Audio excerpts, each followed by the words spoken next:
Trump ने मान लिया 100 सैनिकों को ईरान ने दहलाया।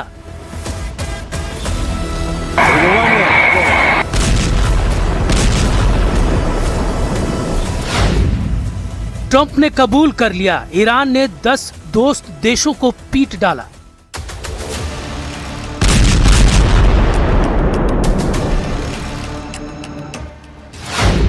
अमेरिका ने ऐलान किया अब ईरान बचेगा या उसका एटम बम।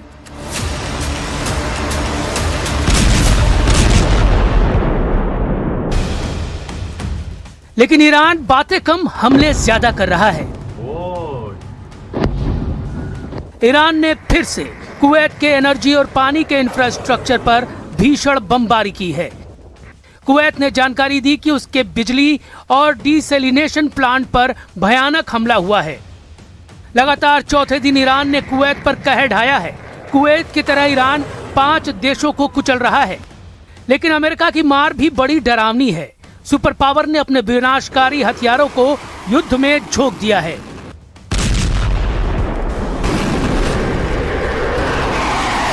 जंगी बेड़ों से टेक ऑफ करते जंगी जेट की आग ट्रंप के गुस्से को बयां कर रही है। अमेरिका के जंगी जेटों के हमलों से ट्रंप के तेवरों का पता चलता है। बस एक जंगी जेट का तहलका देख लीजिए, ऐसे सैकड़ों फाइटर ईरान पर बारूद बरसा रहे हैं। ये हमले इतने सटीक हैं कि बचने की कोई गुंजाइश नहीं है। लड़ाकू जेट जब मिसाइल दागता है तो ईरान के मिलिट्री ठिकानों को एक धमाके में धूल में मिला दे रहा है। बम विस्फोट इतना विनाशकारी है कि कंक्रीट और इस्पात की इमारतें पिघल रही हैं। इतनी ताकत झोंक कर भी ट्रंप फोर्स ईरान को झुका नहीं पा रही, क्योंकि जैसे ही अमेरिका के जंगी जेट अपने डॉक पर लैंड करते हैं, ईरान मिसाइलें लॉन्च करना शुरू करता है। ईरान की मिसाइलें कब और कहां फटेंगी, इसकी भनक भी अमेरिकी सेनाओं को नहीं लग रही। ईरान हर हमले में नए दुश्मन देश को दहला रहा है। ईरान ने बहरीन में शेख ईसा मिलिट्री बेस को ड्रोन धमाकों से दहला दिया है। अमेरिका के 5वें बेड़े के अहम ठिकाने के ऑपरेशन सेंटर तबाह कर दिए गए हैं। जॉर्डन में ईरान ने अमेरिका के 20 ठिकानों पर तबाही मचाई है। जॉर्डन के अल अजराक में ईरान ने 20 इमारतों को जमींदोज कर दिया है। जॉर्डन ने जानकारी दी है कि 5 विस्फोटक ड्रोन वक्त रहते ढेर कर दिए गए, नहीं तो हमले में बहुत ज्यादा नुकसान होता। कुवैत और संयुक्त अरब अमीरात में ईरान की मिसाइल आंधी अभी भी रुकी नहीं है। मतलब ये कि अमेरिका ईरान युद्ध अब उस मोड़ पर है जहां फैसला सिर्फ मैदान में होना बाकी है, क्योंकि आसमानी लड़ाई में ईरान भारी पड़ रहा है। अमेरिकी हमलों के जवाब में जॉर्डन में जो हमले किए गए उसमें 2 अमेरिकी सैनिकों की मौत हो गई, 1 लापता है। हालत यह है कि सीज फायर खत्म होने के 10वें दिन अमेरिका ने ईरान के बंदर अब्बास और बंदर लेंगेह में जबरदस्त हमला किया। तस्नीम न्यूज की रिपोर्ट में यह दावा किया गया। इसके अलावा चाबहार में भी अमेरिकी मिसाइलों ने हाहाकार मचाया। जवाब में ईरान ने कुवैत में आरिफजान बेस पर तैनात अमेरिकी हाइमार्स मिसाइल सिस्टम पर अटैक किया। जॉर्डन को भी निशाना बनाया गया। जॉर्डन की राजधानी अम्मान में हवाई हमले के अलर्ट के बाद सायरन बजने शुरू हो गए। IRGC का दावा है कि बहरीन में उसने अमेज़न के डेटा इंफ्रास्ट्रक्चर पर क्रूज मिसाइल से हमला किया। इस बीच खबर है कि ईरान ने हॉर्मुज में 2 तेल टैंकर उड़ा दिए हैं, यानी जंग खतरनाक मोड़ पर है। न अमेरिका रुक रहा है, न ईरान झुक रहा है। इस चक्कर में पश्चिम एशिया में हड़कंप मचा हुआ है। ईरान के खातम अल अंबिया सेंट्रल हेडक्वार्टर ने युद्ध में बड़ी जीत की तरफ बढ़ने का दावा तक कर दिया है।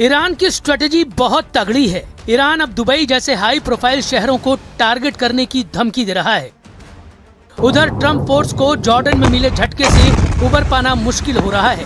वॉल स्ट्रीट जर्नल के मुताबिक जॉर्डन में जिस तरह से ईरान ने अमेरिकी सैन्य ठिकानों पर सटीक हमला किया है, उससे अमेरिका हैरान है। अमेरिका को लग रहा था कि चीन के इनपुट से ईरान ने हमला किया है, लेकिन अब इस्लामिक रेवोल्यूशनरी गार्ड ने दावा किया कि जॉर्डन के अंदर से उन्हें मदद मिली है। वहीं जॉर्डन ईरान के दावे पर टोटल साइलेंट हो गया है, जबकि ईरान में अमेरिका की पिटाई पर जबरदस्त जोश दिखाई दे रहा है। तेहरान की गलियों में बैनर पोस्टर के जरिए ट्रंप को हराने का ऐलान किया जा रहा है। तेहरान में बैनर पर ट्रंप का मखौल उड़ाने वाली तस्वीरें दिखाई जा रही हैं, जिसमें उनके दिए गए नारे के चिथड़े उड़ाए गए हैं। एक तरफ ईरान अमेरिका पर दबाव बनाने का कोई मौका नहीं छोड़ रहा, तो दूसरी ओर कुछ अमेरिकी अधिकारियों के दावों से भी ट्रंप का हौसला पस्त हो सकता है।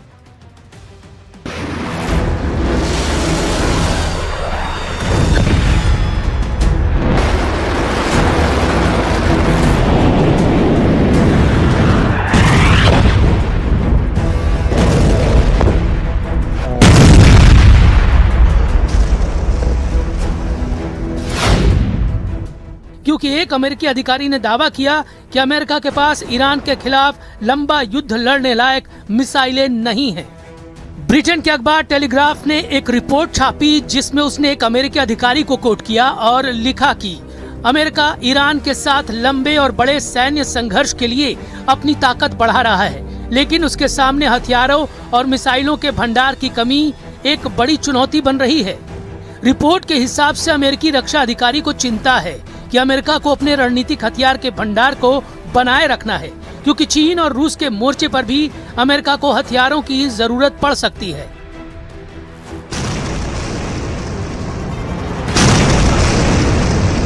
अब अमेरिकी सेना ईरान के हमलों से खौफजदा है। जब ईरान अमेरिका को ग्राउंड ऑपरेशन के लिए ललकार रहा है, तब हथियारों की किल्लत की रिपोर्ट डबल झटके से कम नहीं। लेकिन ट्रंप का मूड खराब करने वाला एक बयान इजराइल से भी आया है।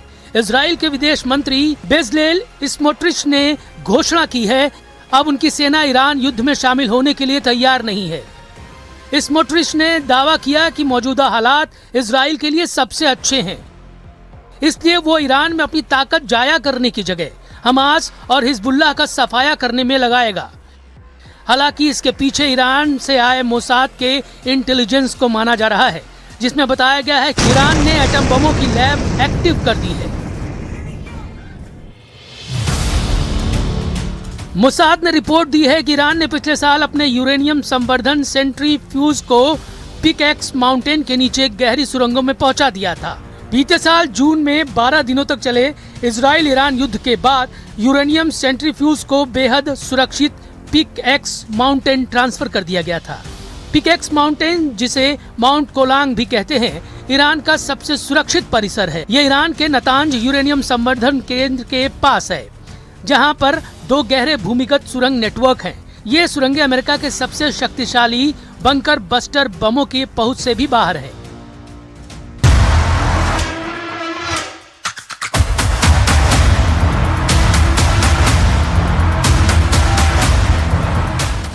क्योंकि ट्रंप प्लान बना रहे हैं कि ईरान में ग्राउंड ऑपरेशन के लिए अमेरिकी सैनिकों की जगह सीक्रेट अलायंस को उतारा जाए।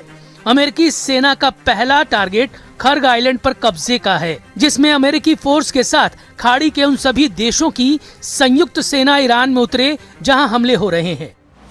मगर इस मिशन में अमेरिका के साथ क्या हो सकता है, उसका नफा नुकसान तौला जा रहा है।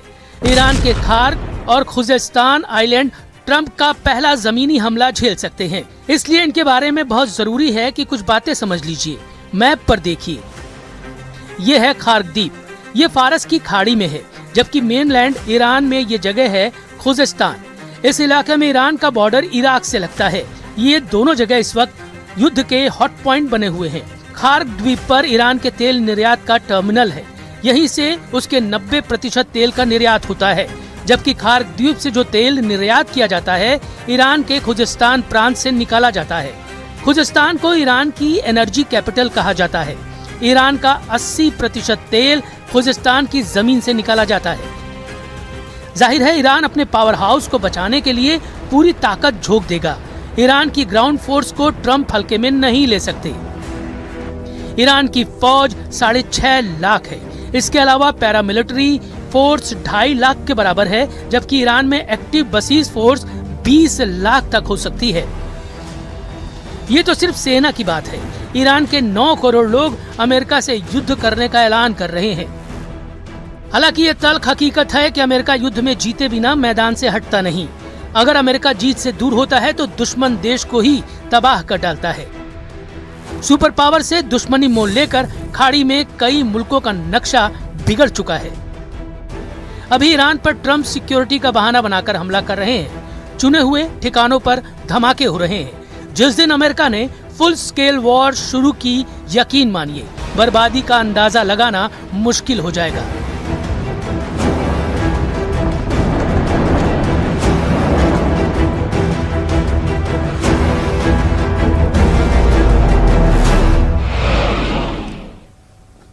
वक्त हो गया बहुत।